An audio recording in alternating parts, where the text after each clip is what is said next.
Hello and welcome to the Choralosophy Podcast. This is a summer bonus episode, Reimagining the Rubric for Success in Choral Careers. Subtitle for this episode is Who is in the Choral Cool Kids Club? And I'll explain how all of that formulates together here in a moment. But one of the hottest items of choral discussion recently has been choral elitism. I've done a few episodes about this on the show. Chris Maunu has written some great blogs. I encourage you to go look up his blog and find those as well. In fact, you can even go back and hear him on the show at episode 13 where we discussed this topic. And of course, you scroll through any of those posts on this topic and you see countless of comments on Facebook and conversations starting where it just is so clear that this is a concern for many of us in the choral world, which is that there seems to be a sense of unfairness related to how people find success in our profession.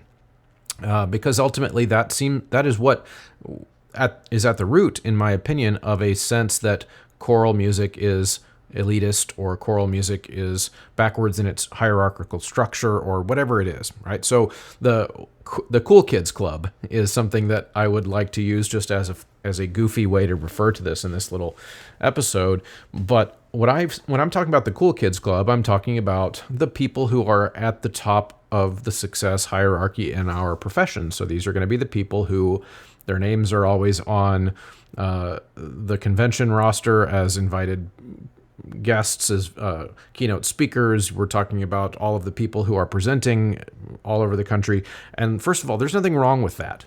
There's nothing wrong with that. But there is a hierarchy, right? So there is a hierarchy of whose wisdom is sought after and whose is not. And so let's first examine what the rubric currently is based on, or at least what it seems to be based on. Number one is probably, I think everyone would agree with this, is what level of degree you have. So you could be absolutely, according to my list later that you're going to hear, you could be at the upper echelon in all 5 of my rubric points and not get asked to present at conventions ever because you have a bachelor's degree and you teach an elementary school choir. Which of course hints at my other one, which our rubric is based on what level of choir you direct.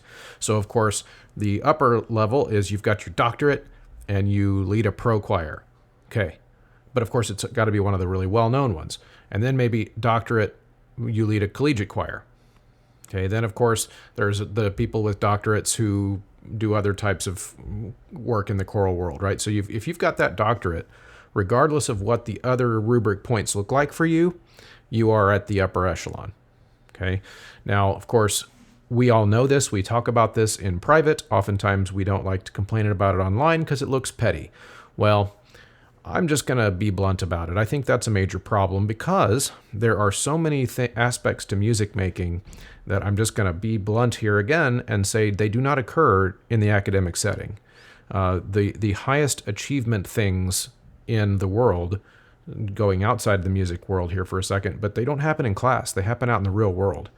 And that doesn't matter if it's master's degree, doctorate level work, whatever it is. The things that you do in school in an academic setting should be preparing you for work in the real world. So I'm going to suggest that level of attainment of degree is only a stepping stone to hopefully be able to do the things that are on our rubrics for true success later. So again, what degree do you have? What level of choir do you have that you work with? And that kind of that sets up a lot of your fate in our profession. It's very hard to break through into any level of recognition or success unless you have those things going for you as being considered to be upper level. Now, here's the problem with that. That really ends up causing a situation where a bachelor's degree music teacher who's working with an elementary school choir and changing lives and wowing audiences and creating excellent work over long periods of time that is high-level music making is very likely doing that, and we don't even know about it. So that's the point of this episode. I hope you will stick around and listen all the way through. Before we get to some of the Facebook comments on other directors' ideas for rubrics, and then, of course, my flushed out idea of rubrics, just want to do a quick reminder that there is a Patreon for this show, which is keeping all the lights on. Patreon.com/Choralosophy is a place that you can go get extra content.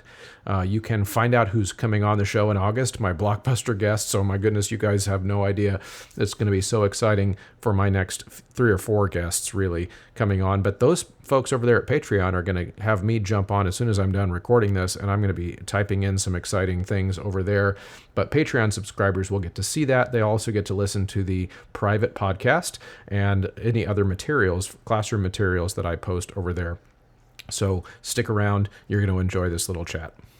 This little rethinking or this reimagining that I'm going to lead us through here is informed by, of course, my own opinion, but then I also reached out on Facebook and asked some of your opinions as well, and I got some good answers and some good feedback. And so I'm just going to read through those things, because what I'm going to challenge us to do is ask ourselves, is the top of our hierarchy consistent with what we think should be the hierarchy? In other words, are we propping up the voices? Are we propping up the leaders of our profession, or as I made up the term, coracle? Are we creating a group of coracles that are consistent with our value structure of what makes a great choir director and what makes a great mentor for us in our profession? Actually, I'm going to go to the feed on the I'm a Choir Director page. And of course, you could go and find this. This was a post on July 20th at 3:50 p.m. So if you wanted to go back and find and add your thoughts to this on I'm a Choir Director, you could do that. So here is, I'm not going to put names here. You can go find that if you want. But here's somebody's top 5. Establish an expectation of daily excellence. Share a love for academic choral literature of a wide historical range and introduce this literature to your students. Number 3, inspire your students to become more independent musicians and refine their skills. Number 5, offers opportunities for leadership and artistic development. Okay, that's a good list. Another list. Number 1, highly knowledgeable and skillful. Number 2, great communication skills. Number 3, collegial, common community builder. And number 4, an effective teacher. Number 5, contributes positive change to the choral arts. Another list here. Number 1, stellar ear. Number 2, creates expressive choral music of great beauty. Number 3, brings out the best in musicality and personal growth in choristers. Those are good lists. I like all of those. They're very concise. My only concern with those lists, because they were so concise, thank you everyone for commenting. I know I comment on Chris Muntz's post and then he calls me out on a podcast. No, that's not my intent. My only concern with those lists being so concise is that sounds like, if you read back through all those that I just listed, that sounds to me like things that any good choir teacher should do, right? So if our goal here is to think about who should we put in the luminary category, right? This entire episode is going to be done without naming anyone, because this is just, the point of this is just to get you thinking about what would be an earned status at the top of the choral hierarchy, right? So all those things seem to be things that any good choir teacher does. And so I'm going to think about, in my list that you're going to hear in a minute, I'm going to think about things that very few of us actually achieve. Right? Because if we're going to talk about that upper echelon, then I think it should be the people who, over the long haul, achieve some really great things. And if we were to measure that, how could we measure it? Of course, as you can imagine, I'm going to be a little bit more verbose. So I'm going to go now to my list and read some comments that I was able to draw out on the Choralosopher's Facebook page now. So my number 1 is a consistent excellence in the final musical product. And this is one that needs a little bit of explanation. And an important caveat here is that we cannot reserve ourselves to basing this on the concert. In other words, I don't want to judge the top of our hierarchy simply because a choir is the best, right? So just because your final product of the concert might be a professional choir, for example, that doesn't necessarily mean you are at the top of the choir hierarchy. I know pro choir directors, that is just shocking for you to hear. But I don't think that it is. So when I say judge by the final product, there are some things that goes into that. So to understand who is doing great work in this area, we need a before and after recording or eyewitnesses. People talking about the product of how far the director is bringing their singers. So this matters because we don't all have the same singers, feeders and admins. Our infrastructure is all different. So to me, success in musical excellence on the final product should be available to any choir director. In other words, if you are an elementary school in an impoverished area, if you are a high school director, if you are a pro choir director, any choir director should, if we are doing our job, if we want to put you in the upper echelon of the best choir directors, then you should be taking singers and transforming the way they sound. They should, from the beginning on the first rehearsal to the end, there should be a huge difference. And this is where sometimes in pro choirs, we might actually lose some points. And I, of course, direct a pro choir, and I will throw myself right here in the middle of the target. When I think of my own self-worth as a director, I get a lot more self-worth out of what I do with my students, because they sound like crap when they start and they sound really good by the end. When I work with a pro choir, I didn't build that, to quote President Obama. I didn't build that. Somebody else built that. They all come to me with, a decade or more of voice lessons and lots of choral singing experience, and I facilitate and I have an artistic vision for that, but I'm not building that sound. So I think that's a really important one. So my number one is how far does the sound of the choir come in their time working with a director? That's like the number one thing. So if I have not heard your choir sing, I probably don't consider you among the top upper echelon of the profession. No offense, but that's just my number one. Okay. Number two, consistent management of choral programs that flourish. Do people want to sing for this person consistently and over years?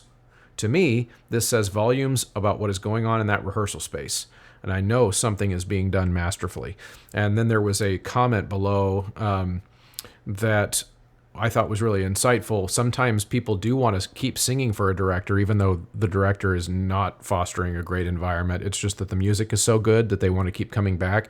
And that's true. But I think most of the time people continue to sing for a person because they are really creating a sense of belonging in the rehearsal. Number three, does the director...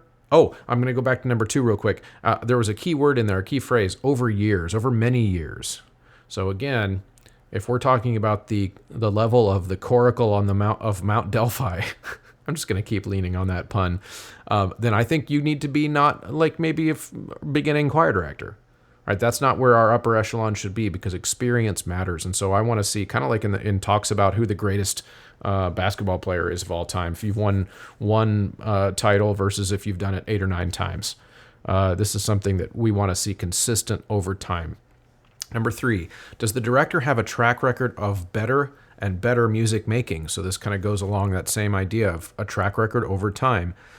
So not only is the choir within one school year getting better, as I mentioned in number one, in number three, I want to see that their choirs collectively from year to year are continuing to get better. So in other words, I want to see, if it's someone I'm going to look up to, I'm going to choose to put on a pedestal, I want to see that their recordings from 1999 are nowhere near as good as their ones from 2019, right? Because they are building and working on their own craft.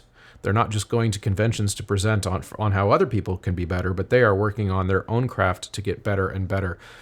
And the beauty of this is that it requires a synthesis of number one and two. You've got to put number one, which is your own consistent music making and building voices within the choir. But number two, which is that choral program management aspect, where you are able to keep singers coming back and keep the program flourishing. And you've got to do that over time, or else you can't do better music in 2019 than you did in 1999.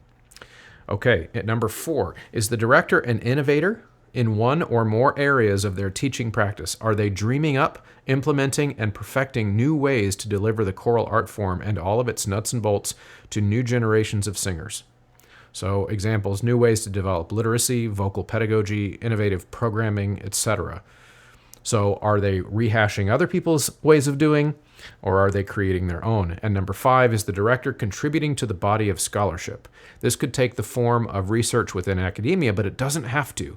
The creation of definitive recordings is another way to do this, or even by curating new discussions on various aspects of scholarship for conventions, etc. So are they creating a way for the depth of knowledge to be broadened in our profession? So for me, these are the things that I look for. And when I then compare that to, for example, if I get a chance to invite someone to do an honor choir, or if I get a chance to recommend someone for a clinic, or if I get a chance to recommend someone to give a presentation, these are the kinds of things I'm going to think about. So I would like to challenge you. What would your list be, number 1? And then you can go on to Choralosophers, or I'm a choir director. You can find that post, either of those posts, and add it, or you could just jump on Choralosophers and add your list of 5. A couple other comments that were thrown in there is that, which I thought was really good, and this was in response to my list. Another thought to consider is that excellence is not perfection. That was really, really good, because yes, you can be excellent and not perfect. Perfect doesn't exist. And especially in that, let's take that elementary school director. There are excellent elementary school choir directors who should be, and maybe we could argue that they aren't, but maybe that should be in that upper echelon, in that Choral Cool Kids Club, that have their face on national ACDA posters and and are being asked to come give clinics on a regular basis, because what they do, they go through my list of 5, and any age level director, any experience level director can do all 5 of the things that I just said. So my final challenge for you now is, again, to think about your 5. Think about your 5. Also think about my 5. Am I off? Am I missing something? Is there something in there that maybe there should be a 6th, or one of mine that you would take out? Now, in the show notes, you're going to see my 5 typed out, along with some general commentary. And then, of course, as always, we are getting ready to come back to school, and so you're going to want to jump into those sponsors for the show. The Sight Reading Factory is coming up. You're going to need to get your membership started for the school year. For you and all of your students, enter Choralosophy at checkout, get 10% off. That is not an optional thing, in my opinion, for any choir program that is in an education setting, is to have that for everybody in the room, so that literacy process can start. And that discount code is a great way to do that. It's very inexpensive anyway. It's about $35, and then a couple bucks extra for each singer. So it's a very affordable product. And then, of course, there's mymusicfolders.com, and it sounds like masks might be coming back, and we're going to talk about some of the science-related issues with that in August. However, for right now, just be aware that if you've got masks coming back in your district and you don't have the resident singer's mask yet, I highly recommend that as the option to get you through this time, because your singers can fully mobilize their articulators and their jaw can be fully released, and they can do all of the things that are fundamental to singing uninhibited and still be kept safe. So make sure you head over to mymusicfolders.com, look for the resonance mask, and add that Choralosophy checkout code for a discount as well. And of course, last but not least, we have a need to buy sheet music. Finally, again, all over the country, as far as I know, schools are going to open.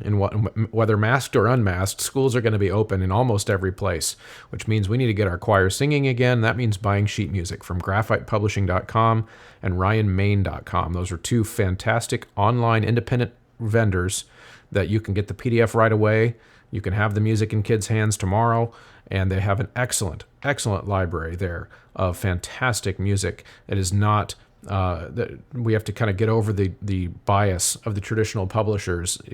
Please include Graphite Publishing and RyanMain.com in your regular routine of looking for music for your programs. You're going to find something every single time you look there, if that's part of your routine, and you can enter Choralosophy at checkout to get a discount.